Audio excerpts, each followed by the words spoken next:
So let's look at Kubernetes nodes. Straight away, we can see that they are a lot simpler than the master. So there's only the three things we need to care about: the kubelet, the container runtime, and then the kube proxy. So first and foremost, it's the kubelet. It's probably fair to say that the kubelet is the node. So you install it on a Linux host, it registers the host as a node in the Kubernetes cluster, and then it watches the API server on the master for work assignments. Anytime it sees one, it carries out that task, and then it maintains a reporting channel back to the master. If for whatever reason the kubelet can't run the work or maybe something goes wrong, it reports back to the master and the control plane on the master decides what to do. So if a pod fails on a node, the kubelet is not responsible for restarting it or finding another node for it to run on. It simply reports the state back to the master. The kubelet exposes an endpoint on the local host on port 10255 where you can inspect it.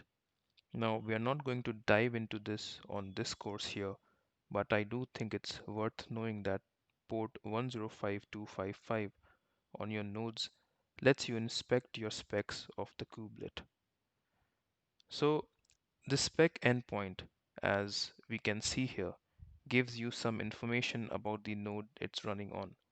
Health, that's a health checkpoint, and pods, this shows you the running pods. And there's more, but it's not for this course. The kubelet works with pods, which we are going to learn about it in a minute. But for now, just think of a pod as one or more containers packaged together and deployed as a single unit. Because it's containers inside of the pods, the kubelet needs to work with the container runtime to do all the container management stuff. Things like pulling images and starting and stopping containers, where for the most part the container runtime is going to be Docker, though Core OS Rocket is also on the scene.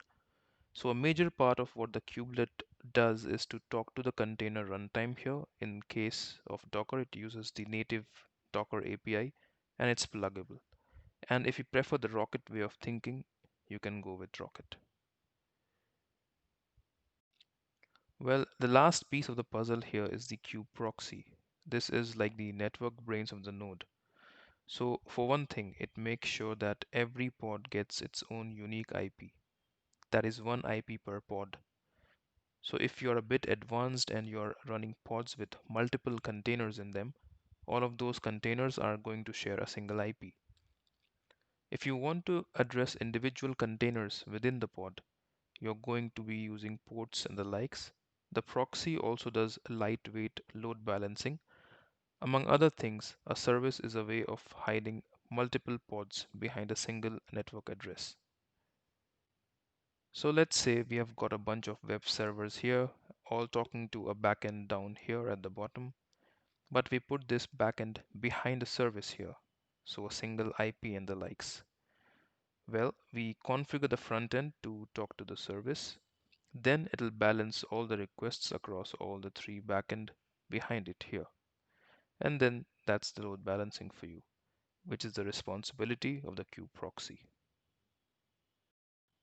So the kubelet is the main Kubernetes agent on the node.